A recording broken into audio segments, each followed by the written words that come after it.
Welcome back to Magic Mishaps, everyone, episode 6. Last we left off, our group of adventurers were talking to a god before they were interrupted by some cultists, and thus proceeds, leading into combat. And the order is Syrah, the cultist speaker, Kale, then the rest of the cultists, uh, and then Aaron. Alrighty, let's get into it. Sylra's turn. Her eyes snap to the cult speaker. You don't get to silence a god. She raises her hand and casts Chaos Bolt, first level. Attack roll, hit. Damage. 1d8 force plus 1d6 lightning equals 11 damage. The bolt slams into the cult speaker's chest, cracking his crystal focus. High voltage wild magic surge check, triggered. Surge result, arcane pulse. A ripple of unstable magic spreads outward. Backhand index pointing right effect. All creatures within 10 feet must make a DX save. The two cultists fail, taking 4 points of force damage each, causing them to stumble backward a little bit, but they regain their footing. It's the cult speaker's turn. You delay the inevitable. He raises a black crystal and evokes Siphon Deity. Targeting Aerodine also lashes out, causing her to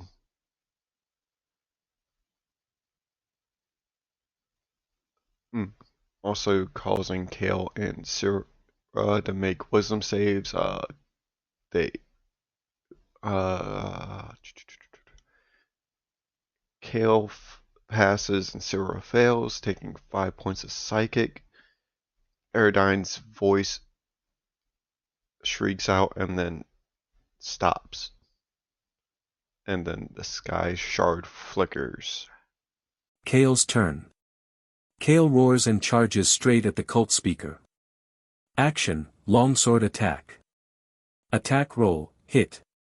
Damage, 8 slashing. He follows with second wind, bonus action. Kale regains 6 HP. He plants himself between the speaker and the crater. You want her? You go through me. The cultists split into 2 groups of 3. 3 for Kale and 3 for Syrah. 2 of them hit Kale, 1 misses. Kale takes a total of 7 slashing damage from their sacrificial daggers. The 3 that hit or go after Syrah, 1 hit taking or doing 4 points of damage to her with the same sacrificial daggers. And then one of the cultists breaks off with this last bit of movement and begins a secondary chant aimed at the sky shard, causing it to drop slightly. Erin's turn. Her eyes glow moss green. Erin, you defile what still lives. She casts Entangle centered on the chanting cultist group. Saving throws. 2 cultists restrained. 1 cultist breaks free. Vines burst from cracked stone, dragging cultists to their knees. As a bonus action, Erin triggers Halo of Spores. 1 restrained cultist takes 4 necrotic damage and collapses, dead. At the start of the second round, I need everyone to make a dexterity saving check.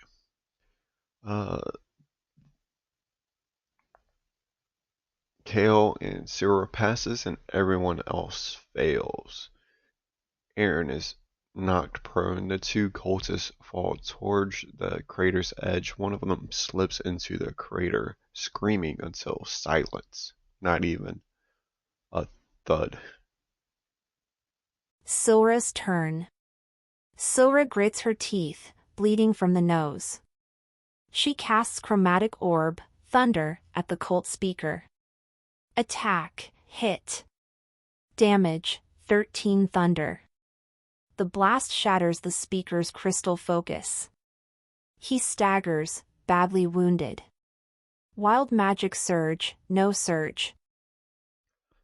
The cult speaker's turn. He slams his staff on the ground, enraged. Fine, I'll just take you instead.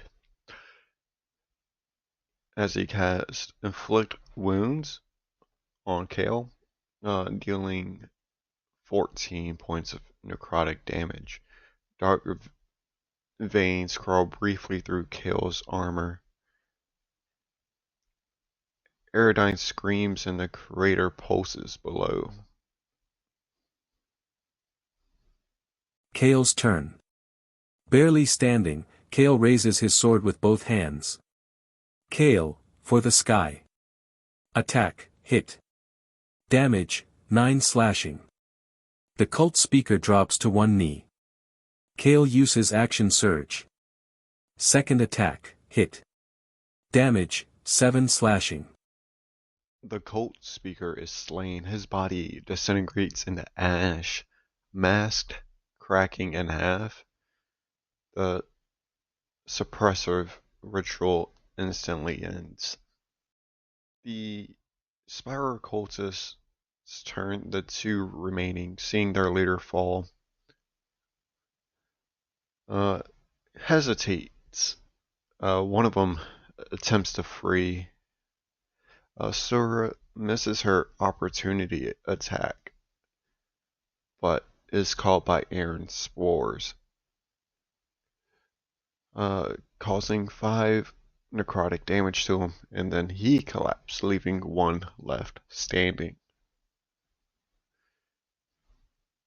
As he runs off as well.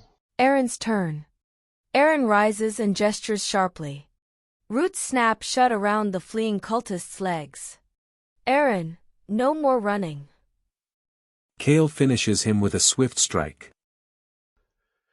As combat winds down, silence crashes over the plaza. The sky shard stabilizes slightly and the crater grows softens. Aaron died. Voice returns, faint but clear. You broke the chains? Sora collapses to one knee. Kale plants his sword in the stone to stay upright. Aaron looks toward the tower, spores dimming. They were not the source. Only servants. The broken cultist mask lies at Kale's feet. Its inner lining bears a sigil, a crown over the spiral void. The plaza is quiet now, too quiet. The hum of the sky shard steadies into a low, arching cloud. The ruins along the crater walls soften from warning red to blue skies. A current gust of wind rises gently, but no longer violent or panic, just a soothing breeze. Feathers of pale light drift upward from the crater, dissolving before they can touch the ground. Erdine's voice returns clearer, though still strained, like a storm held behind the glass. Hear me, Fracturebound, before the cage tightens again. The wind carries her words directly to them, no echo or distortion. The one who binds gods was mortal once. Seeing the party's reaction, kinda surprised, but not really. Aradine. A weaver who sought to repair what is broken and chooses to replace us instead. The ground tremors softly. They call themselves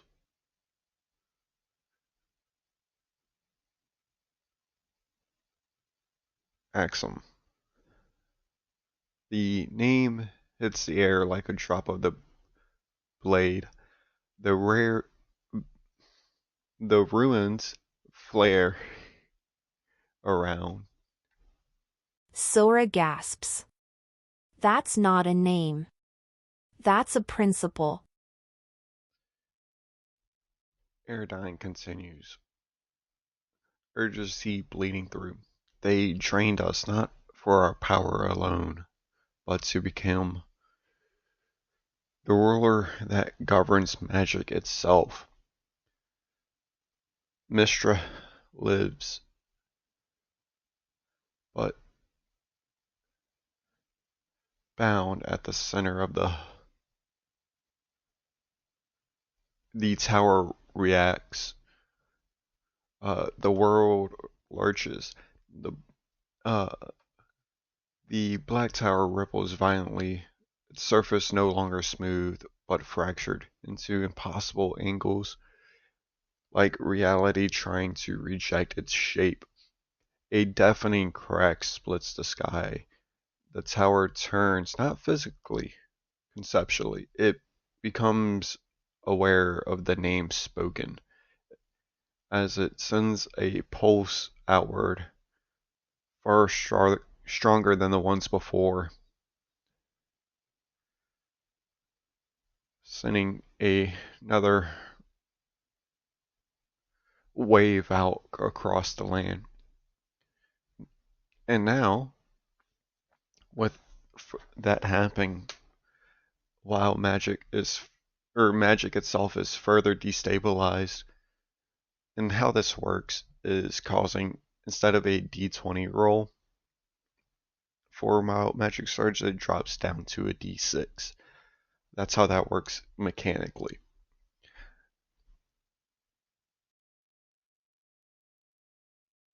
The immediate effects of this, the air fractures into a prismatic shard for a heartbeat.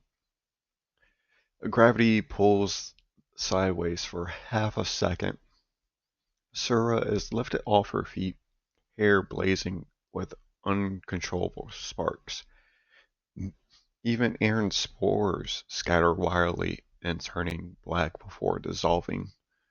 Kale's shadow just moves out of sync with his body, and then silence. The tower stills, but no longer dormant. Kale exhales slowly. So we're not saving a god. Sora looks at her shaking hands. We're stopping someone from becoming one. Aaron turns toward the tower, spores dim but resolute. And the world will not survive. Another failure. The crater seals partly with glowing ruins, suppressing Aradine again.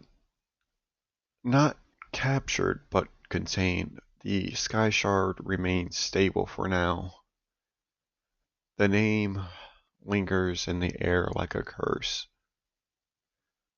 But the wind stirs again, not violently this time, but carefully, as whatever presence remains below the crater is choosing each breath. The runes glow softly.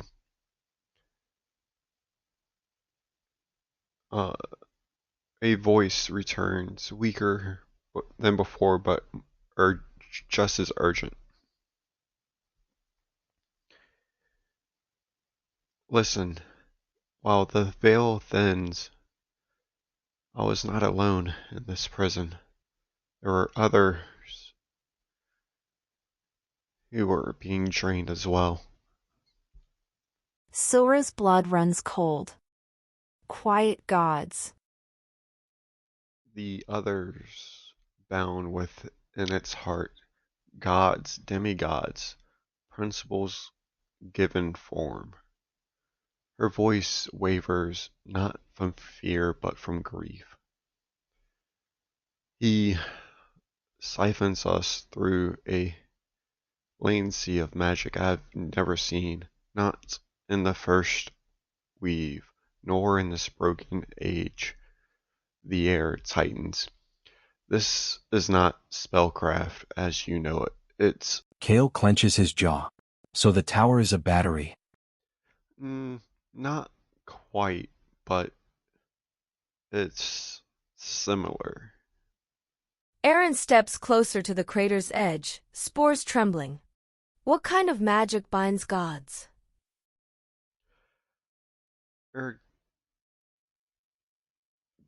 Dean answers, Axum doesn't drain the powers of the way mortals steal magic. They drain their essence. It's like a storm without a sky, magic without choice, death without rest. As they hear a faint scream echo from the tower, not sound but pressure. They are, this is Erdine. They're being reduced but not killed, drained of their former selves. Silra's wild magic flares and collapses inward. That explains why the surges feel wrong. It's not chaos. It's forced order breaking. Kale looks up at the tower. So how do we stop it? You cannot tear down the tower yet, not at your strength. But you can wound the system. The runes that run along the crater flicker, forming a partly sigil. There are anchors, conduits where the essence is drawn. Break enough of those, and it will slow things down. And then no more whispers on the wind. The party levels up on their next long rest, being level 4 now. Alrighty, that brings us to the end of the episode. I think that's a great place to stop right there, right out of level up. And let me know what you guys think of the campaign so far. What characters you like best, and what do you hope to see them accomplish? Yeah, I will catch you guys on Monday's video. And as always, don't let things weigh you down.